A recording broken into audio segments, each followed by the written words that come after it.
সিরিয়ায় আসাদ পরিবারের দীর্ঘ ৫৪ বছরের রাজত্ব।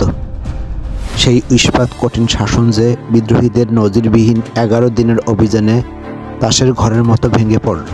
২০২৪ যেন বিপ্লবের বছর।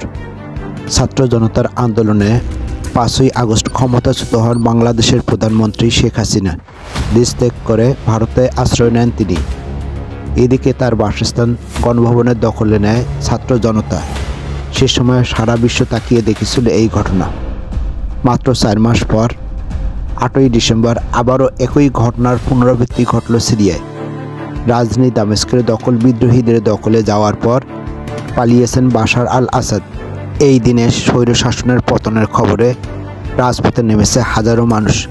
প্রেসিডেন্ট বাসভবন দখল নিয়ে করেছে আনন্দ উল্লাস। প্রেসিডেন্ট বাসভবন দখলে নেওয়ার পর বেরিয়ে এলো তার রাজকীয় জীবনযাপনের চিত্র। আর বিলাসী জীবনযাপনের জন্য ছিল নামি দামি ব্র্যান্ডের গাড়ি। তার গ্যারেজে পাওয়া যায় ফেরারি, ল্যাম্বরগিনি, রোলস রয়েস সহ শতাধিক গাড়ি। বিলাসবহুল এই প্রাসাদে ছিল রাজকীয় সব আয়োজন, ছিল নিশ্চিত্র নিরাপত্তার জন্য বিলাসী বাংকারও। এছাড়া বিরোধীদের দমনে ছিল অন্ধকার কারা, কুটির, ডিটেনশন ক্যাম্প। ৯ই ডিসেম্বর সোমবার দামেস্কের প্রধান প্রাসাদের কাছাকাছি একটি গ্যারেজ থেকে আসাদের গাড়ি বহরের ছবি ও ভিডিও অনলাইনে ছড়িয়ে পড়ে। মার্কিন সংবাদ মাধ্যম CNN এই ফুটেজের সত্যতা যাচাই করেছে। বাবা হাফিজ আল আসাদের মৃত্যুর পর ২০০০ সালে হঠাৎই রাজনীতিতে আগমন ঘটেছিল বাশার আল আসাদের। আলোচনায় না থেকেও হয়ে যান প্রেসিডেন্ট। মূলত সড়ক দুর্ঘটনায় ভাই বাসেল আল আসাদের মৃত্যুর পর ক্ষমতা দুয়ার খুলে যায় বাশারের জন্য। প্রেসিডেন্টের দায়িত্ব নেওয়ার আগে নানা সংস্কারের বার্তা নিয়ে প্রশংসিত হয়েছিলেন, অর্জন করেছিলেন পশ্চিমাদের আস্থাও। যদিও তার শাসনামলে সংস্কারে তেমন দেখা মেলেনি। বলা হয় বাবার নীতিতেই শাসন করেছিলেন এই নেতা। ক্ষমতা টিকিয়ে রাখতে নানা বিতর্কিত কর্মকাণ্ডের অভিযোগ রয়েছে এই নেতার বিরুদ্ধে। গৃহযুদ্ধে বিদ্রোহীদের সাথে লড়াইয়ের জেরে হাজার হাজার মানুষের প্রাণহানির জন্য সমালোচিত এই প্রেসিডেন্ট। ২ যুগের শাসনামলে বেশ কয়েকবার নড়বড় হয়েছিল গদি। ২০১১ সালে আরব বসন্তের জেরে পতন ঘটেছিল তিউনিসিয়া, মিশর ও লিবিয়া শাসকদের। আঁচ লাগে ইয়েমেন, বাহরাইন ও সিরিয়াতেও। গণবিক্ষোভের মুখে পড়লেও শেষ পর্যন্ত টিকে যান বাশার আল আসাদ। বলা হয় ইরান, রাশিয়া ও হিজবুল্লাহ সহযোগিতায় আন্দোলনে দমন করেছিলেন তিনি। আসাদের গদি টিকে গেলেও বিভিন্ন গোষ্ঠীর বিদ্রোহে গৃহযুদ্ধ শুরু হয় সিরিয়ায়। সরকার দেশটির একটি বড় অংশের নিয়ন্ত্রণ হারায়। এক পর্যায়ে IS এর উত্থানে আরও অস্থির হয়ে পড়ে সিরিয়া। এক বিদ্রোহ গোষ্ঠীকে সমর্থন দিয়ে সিরিয়া সংঘাতে জড়িয়ে পড়ে যুক্তরাষ্ট্র, তুরস্ক সহ বিদেশি শক্তিরা। এরপরও রাজনীতিকে কেন্দ্র করে শাসন ক্ষমতা ধরে রেখেছিলেন বাশার আল আসাদ। তবে এবার আর শেষ রক্ষা হয়নি। মাত্র ১১ দিনের অভিযানে একের পর এক গুরুত্বপূর্ণ শহর দখল করেছে বিদ্রোহীরা। প্রায় বিনা বাধায় ঢুকে পড়েছে দামেস্কেও। রহস্যময় কারণে রাজধানীতে কোনো প্রতিরোধ করতে পারেনি সিরিয়ার সামরিক বাহিনী। এমন পরিস্থিতিতে সাম্রাজ্য ছেড়ে পালাতে বাধ্য হয় বাশার। হায়াত তাহরির আল শামস HTS এর প্রতিষ্ঠাতা আবু মোহাম্মদ আল জোলানি। এই বিদ্রোহী নেতাকে নিয়ে আন্তর্জাতিক মহলে বিস্তর আলোচনা। কে এই আল জোলানি? আসুন জেনে নেওয়া যাক। সৌদি আরবের রিয়াদে ১৯৮২ সালে জন্ম নেওয়া এই বিদ্রোহী নেতার আসল নাম আহমেদ আল সারা। তখন তার বাবা সেখানে পেট্রোলিয়াম প্রকৌশলী হিসেবে কাজ করতেন। ১৯৮৯ সালে তার পরিবার সিরিয়ায় ফিরে আসেন। ২০০৩ সালে সিরিয়া থেকে ইরাকে এসে তিনি আল কায়েদায় যোগ দেন। তিনি সেখানে যুক্তরাষ্ট্র বিরোধী প্রতিরোধ আন্দোলনে যোগ দেন। তখন থেকে তার নাম ছড়িয়ে পড়ে। ২০০৬ সালে আল জোলানি যুক্তরাষ্ট্র সেনাদের হাতে গ্রেপ্তার হন। ৫ বছর বন্দী থাকেন। ২০১১ সালে সিরিয়ায় গৃহযুদ্ধের সময় জোলানি ছাড়া পান। এরপর তার নেতৃত্বে সিরিয়ায় আল কায়েদা শাখা প্রতিষ্ঠা করা হয়, যা আল নুসরা ফ্রন্ট নামে পরিচিত। ইদলিবে তৈরি করেন শক্ত অবস্থান। প্রথম দিকের কয়েক বছর জোলানি আবু বকর আল বাগদাদির সাথে কাজ করেন। বাগদাদি ছিলেন ইরাকের ইসলামী স্টেটের প্রধান। আল কায়েদা সিরিয়া শাখা হিসেবে নুসরা ফ্রন্টকেও সন্ত্রাসী তালিকাভুক্ত করে যুক্তরাষ্ট্র। আল জোলানির মাথার দাম ধার্য করা হয় $10 মিলিয়ন। বর্তমানে তা বাতিল করা হয়।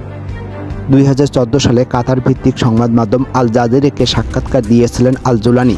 জানিয়েছিলেন ইসলামী শরিয়া আইনে সিরিয়া শাসন করতে চান তিনি এবং সেখানে আলাউইত, শিয়া, খ্রিস্টান এবং অন্যান্য সম্প্রদায়ের কোনো জায়গা নেই। 2016 সালে আল জুলানি নাটকীয়ভাবে এক ভিডিও বার্তায় হঠাৎ করে ঘোষণা দেন আল কায়েদার সাথে সম্পর্ক পুরোপুরিভাবে ছিন্ন করেছেন তিনি। 1 বছরের মাথায় তৈরি করেন হায়াত তাহরির আল শামস, পরিবর্তন করেন নিজের বেশভূষা এবং কথার ধরন। ঘোষণা দেন তার শাসনে সংখ্যালঘুদের অধিকার নিশ্চিত করা হবে। 2021 সালে মার্কিন অনুসন্ধানকারী ডকুমেন্টারি প্রোগ্রাম ফ্রন্টলাইনকে দেওয়া এক সাক্ষাৎকারে তিনি বলেন, যুদ্ধ পরিস্থিতি সামাল দিতে আইএফ এমন কিছু নীতি সংযোজন করেছিল যা বহু মানুষের মৃত্যুর জন্য দায়ী, আর নিরীহ সাধারণ মানুষের মৃত্যুর কারণ তিনি হতে চান না বলেই সরে এসেছেন সেখান থেকে। দুর্ধর্ষ অভিযানে বাশার আল আসাদকে ক্ষমতাচ্যুত করার পথে বিদ্রোহী যোদ্ধারা সিদনায়া কারাগার মুক্ত করে। সিদনায়া কারাগার সিরিয়ার রাজধানী দামেস্কের উত্তরে অবস্থিত। ক্ষমতাচ্যুত বাশার আল আসাদের নৃশংসতার সাক্ষী এই কারাগার। আসাদ পরিবারের এক নিষ্ঠুরতার চিত্র এই কারাগার। কুখ্যাত স্বৈরশাসক বাশার আল আসাদ এবং তার বাবা আরেক স্বৈরশাসক হাফিজ আল আসাদের আমলে অর্থাৎ 70-এর দশক থেকে প্রায় 54 বছর ধরে যাকেই বিরোধী পক্ষ মনে করেছে আসাদ পরিবার, তারা অজ্ঞাত কোথা হারিয়ে গেছে। অনেকের সন্ধান আর মেলেনি। সন্দেহভাজন সরকার বিরোধীদের বিরুদ্ধে সন্ত্রাসবাদী অভিযোগ এনে গ্রেপ্তার করা হতো, চালানো হতো পাশবিক নির্যাতন। এমনকি বিপ্লবীদের চিকিৎসা দেওয়ার অভিযোগে চিকিৎসকদের ধরে এনে বন্দী করা হতো এখানে। কোনো পশুর পক্ষে সহ্য করা সম্ভব নয়। মানুষের কসাইখানা বলে উল্লেখ করেছিল আন্তর্জাতিক মানবাধিকার সংস্থা অ্যামনেস্টি ইন্টারন্যাশনাল। সিরিয়ার সেনাদের বর্বরতার সাক্ষী এই কারাগার।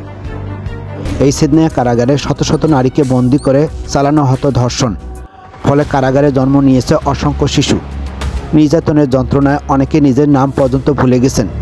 যেন বর্বরতার আরেক ইতিহাস রচিত হয়েছে সিদনায়া কারাগারে। পিতৃ পরিচয়হীন এইসব শিশু জন্মের পর থেকেই বন্দি জীবন পার করে আসছিল মায়ের সাথেই। আন্তর্জাতিক গণমাধ্যমগুলো বলেছে, কারাবন্দী এসব নারীদের ছিল না কোনো নাম, কয়েদি নাম্বার ধরেই ডাকা হতো তাদের। তাই অনেকে নিজের নাম পর্যন্ত ভুলে গেছেন। বলা হচ্ছে, সিরিয়ার বিভিন্ন কারাগার থেকে বন্দী থাকা 1,37,000-এরও বেশি মানুষ মুক্তি পেয়েছেন আসাদ সরকারের পতনের পর। অ্যামনেস্টি ইন্টারন্যাশনাল জানায়, শুধু 2011 থেকে 2015-এর মধ্যে সিদনায়া কারাগারে 13,000 মানুষকে ফাঁসিতে ঝুলানো হয়েছে। সিরিয়ার কারাগারগুলো ছিল বাশার আল আসাদের ক্ষমতা টিকিয়ে রাখার এক খুঁটি। 2013 সালে কিছু ছবি প্রকাশ্যে আসে, যার ব্যাখ্যায় নির্যাতনের অকাট্য প্রমাণ দেখায় হিউম্যান রাইটস ওয়াচ। যুক্তরাষ্ট্রের পররাষ্ট্রমন্ত্রী বলেন, আসাদ সরকার নিজেই তাদের পতনের জন্য দায়ী। দেশের গ্রহণযোগ্য রাজনৈতিক প্রক্রিয়া না থাকা, রাশিয়া এবং ইরানের সমর্থনের উপর নির্ভর করাটাই তাদের ভুল ছিল। সিরিয়া দখলের বিদ্রোহী নেতা জুলানি দামেস্কের বিখ্যাত উমাইয়া মসজিদ। এই মসজিদ ধর্মীয়ভাবে অত্যন্ত গুরুত্বপূর্ণ। 1300 বছর ধরে এটি বিশ্বের অন্যতম প্রাচীন মসজিদ। এখান থেকে তিনি তার বার্তাগুলো দিয়েছেন। মুক্ত সিরিয়াবাসীর জন্য তার বার্তা ছিল, ভাইয়েরা, এই বিজয় সর্বশক্তিমান আল্লাহর কৃপায় এসেছে। শহীদদের, বিধবাদের, ইতিমদের ত্যাগের মাধ্যমে। যারা কারাগারে ভুগেছেন তাদের কষ্টের মাধ্যমে এই বিজয় সম্ভব হয়েছে। জুলানি এমন একটি দেশের স্বপ্ন দেখিয়েছেন সিরিয়াবাসীকে, যেখানে সাম্প্রদায়িক সহনশীলতা থাকবে। পুরানো বিভাজন ভাঙতে গিয়ে তিনি বলেছেন, ভাইয়েরা, এই নতুন বিজয় এই অঞ্চলের ইতিহাস একটি নতুন অধ্যায় সূচনা করেছে। এটি এমন একটি ইতিহাস যা বিপদে পরিপূর্ণ, যেখানে সিরিয়া ছিল ইরানি আগ্রাসনের খেলার মাঠ, সাম্প্রদায়িকতা ছড়ানো এবং দুর্নীতি উস্কে দেওয়ার জায়গা। দামেস্কে আসার পথে জুলানি নিশ্চিত করেছেন যে জো বাইডেন, এমনকি ডোনাল্ড ট্রাম্প তার অভিপ্রায় জানেন। তাই তিনি আরব লীগের পরিবর্তে মার্কিন টিভি নেটওয়ার্ক CNN-কে বেছে নিয়েছেন এই গুরুত্বপূর্ণ সাক্ষাৎকার দেওয়ার জন্য। সেখানে তিনি দাবি করেছেন তিনি অন্য জেহাদি থেকে আলাদা, কারণ তাদের সহিংস পদ্ধতি তিনি সমর্থন করেন না। তার সাক্ষাৎকারের কিছু সময় পরেই বাইডেন বলেছেন, জোলানি সঠিক কথাগুলোই বলেছে, তবে তাকে তার কার্যকলাপ দিয়েই বিচার করা হবে। নামাজ পড়তে ভুলবেন না, বেশি বেশি আল্লাহর প্রশংসা করবেন, নিজের খেয়াল রাখবেন।